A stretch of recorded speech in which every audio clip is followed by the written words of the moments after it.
Hi everyone, welcome back to my series on creating a chain of thought LLM that is capable of mathematical and medical reasoning.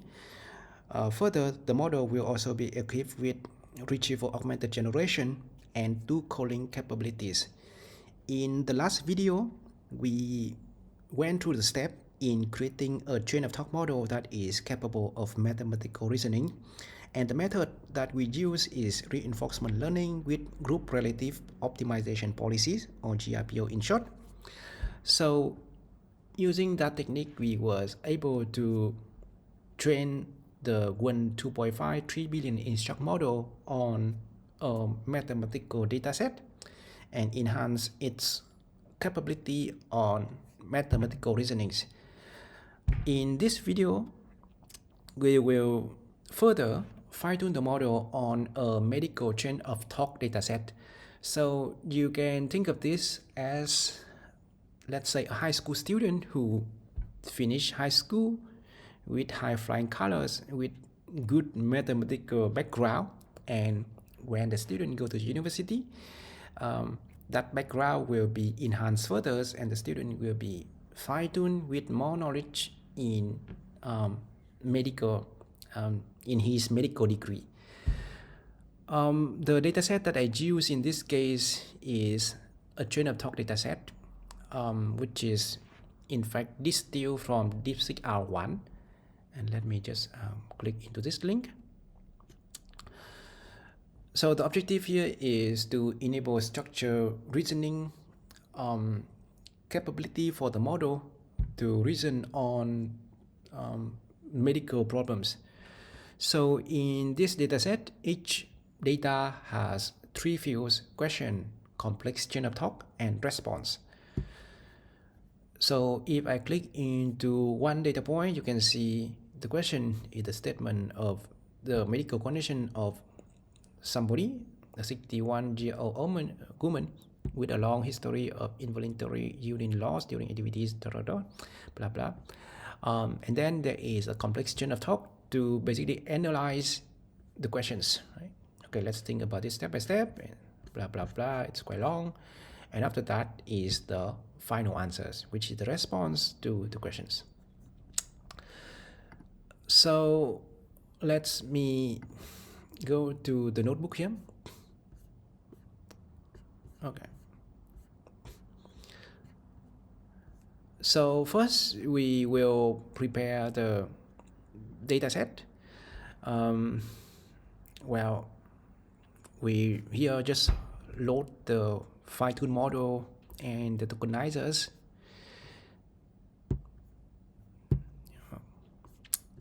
Which is in fact what we already did.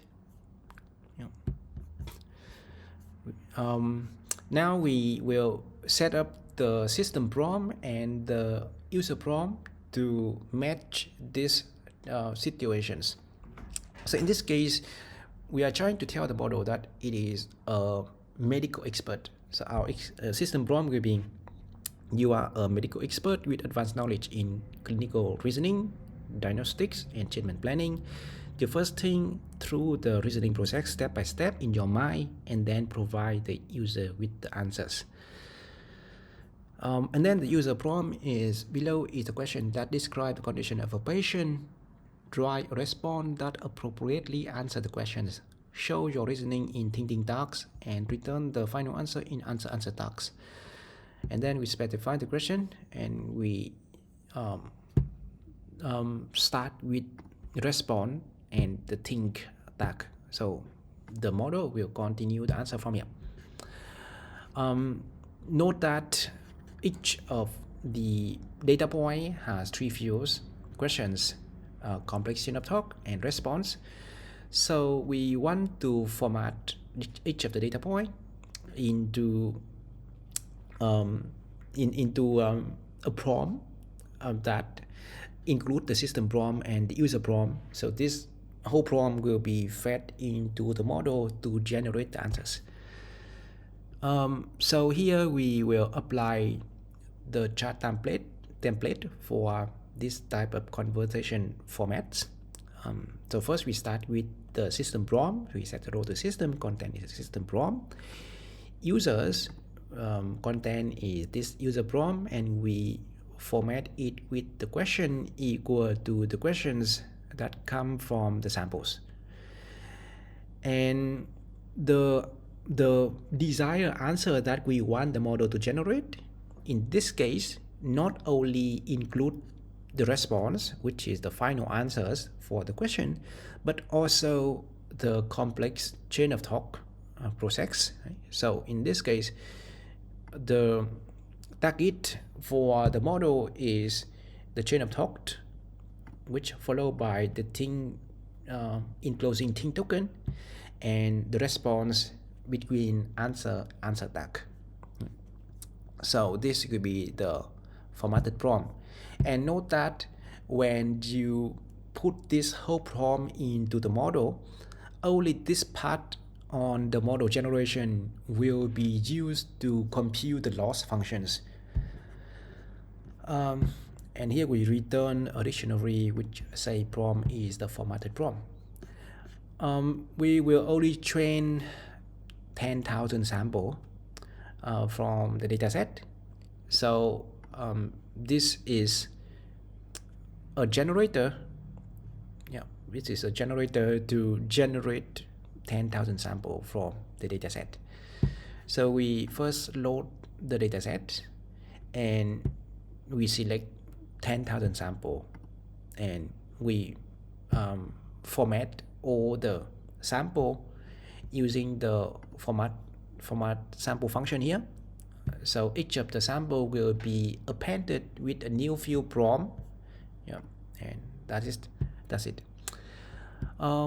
So we have 10,000 data to work on, and we also split these 10,000 data so that 90% can be used for training and 10% can be used for testing.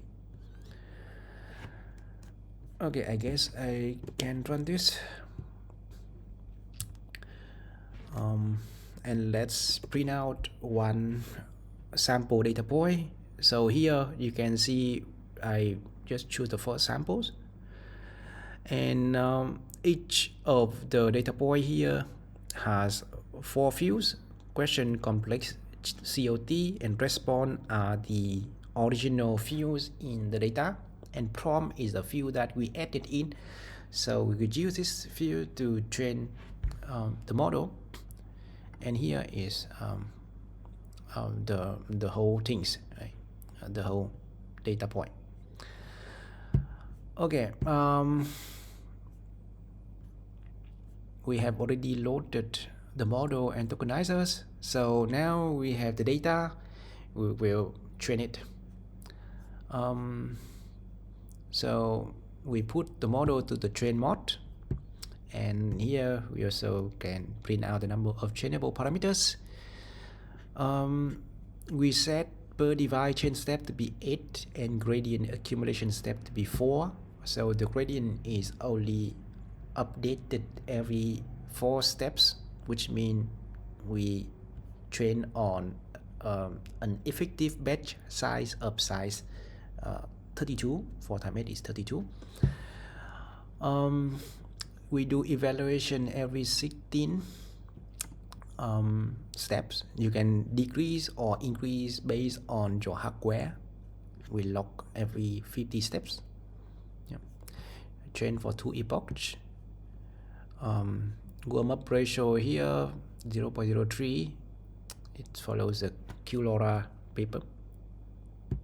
Yeah, and here it's important to note that I set the data text field to be prompt, so the model knows that this could be the field of data that it takes to train.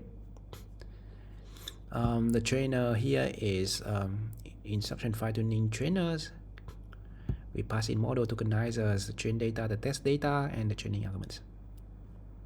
Yeah, and then we hit train. So I don't want to train this again.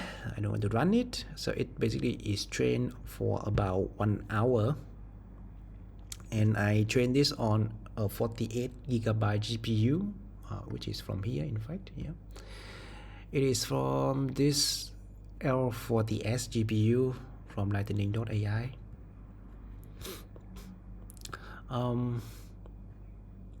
you can see the train loss here goes down, but not by much. I guess if we train longer, it will probably go down more. And now it's time for inference. Yeah, at the end, I always delete the model in the trainer to free up the memories. So for inference, first we need to load the fine-tune model. And well, let me see, adapter path here is now one GRPO DeepSeek. Well, and let's try to load this.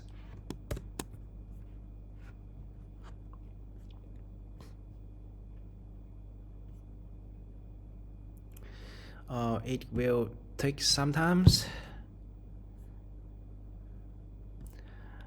and then we yeah, here it looks like I am being redundant here. Just here I run the script again, so I can extract some test data, which is the data the model didn't train on for testing. But let's wait for the model to be loaded first. Loading is done. So now let's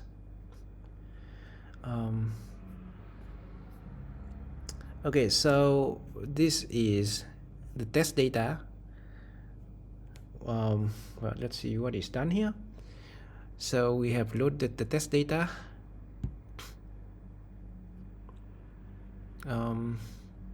And format every data point with the function format samples, and then yeah, print out the first test data. So this test data is already formatted into the format that the model can train on. And the part that we care about is the generation part here. This is the chain of talk part. This is the answer part. So this is the original data. This is not the model generations. So now let's use the train model to generate the answers for the questions that is given here, right? And this I define the function inference on the data at the I sample. So first we need to separate the questions, the question from the correct response. This is the whole correct response, and this is the prompt. Yeah. So I only keep the questions and will input this into the models. So here, if you look at the code, you can see first I take out the whole prompt and split out the question part. Take sample.split questions. Take the first part of the question. If we look at these samples, when we split the question, it will split into two parts, this part and this part. So if I take the first part, it could be this one. Right?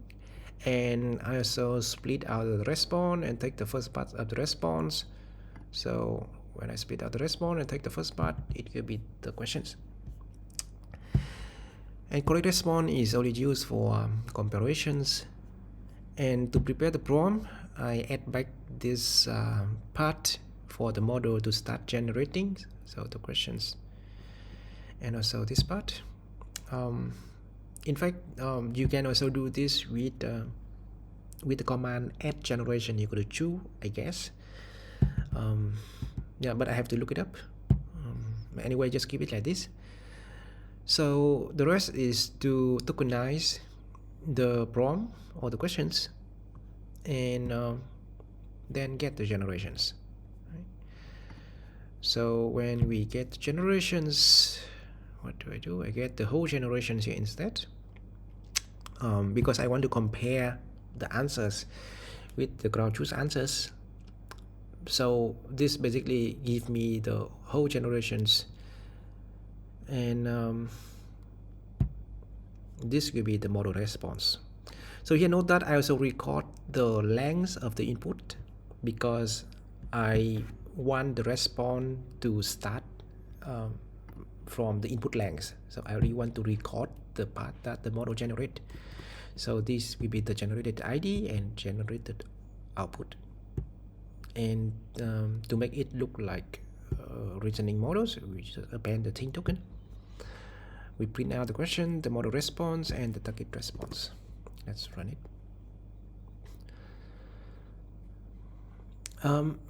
So here, yeah, I could have passed in the text streamer so that the token will be stream out when the model generate.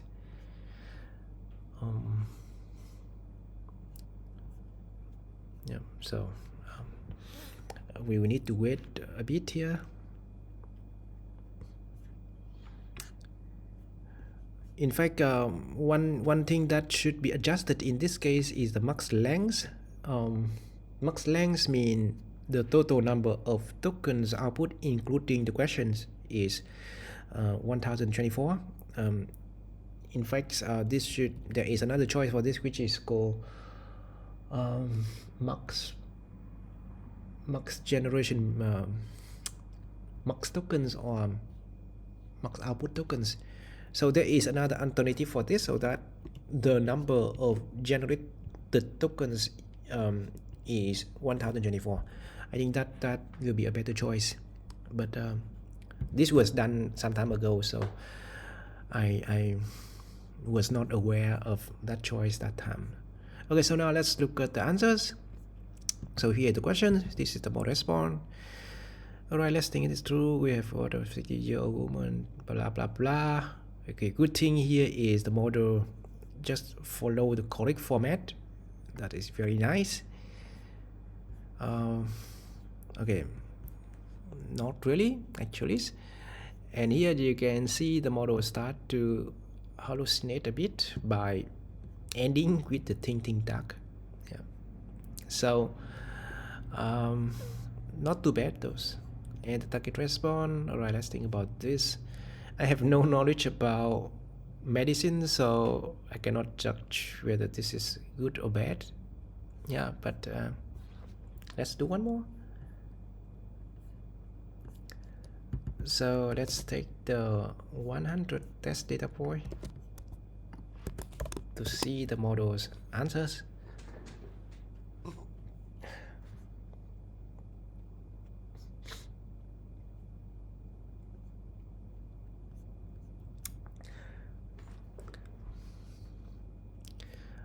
How long did it take? It takes about 30 seconds to generate the whole answers, and 30 seconds for about 1000 tokens.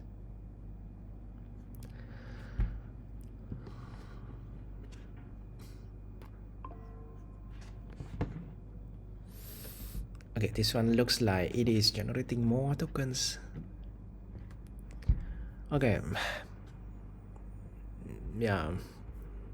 What drug is most likely responsible for a 2-year-old child developing bone pain, vomiting, features of increased intracranial pressure following excessive consumptions? And then the model started to think, and let's see, and then it put out the answers is finetuning. Okay, let's see what it is answers.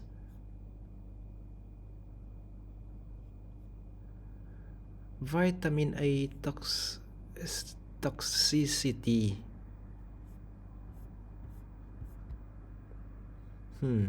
Yeah, I'm not sure whether they are the same or they are related, but I like the fact that the model can answer it in the correct format and also give us some reasoning. You can see it even have things like weight, which is very similar to DeepSeek reasonings. That is very nice. You cannot see this in the ground truth response, right? Yeah, that's pretty cool. Alright, so that is also the end for the second video in my series. If you like this series so far, please give me a thumb up. Thank you and see you next time.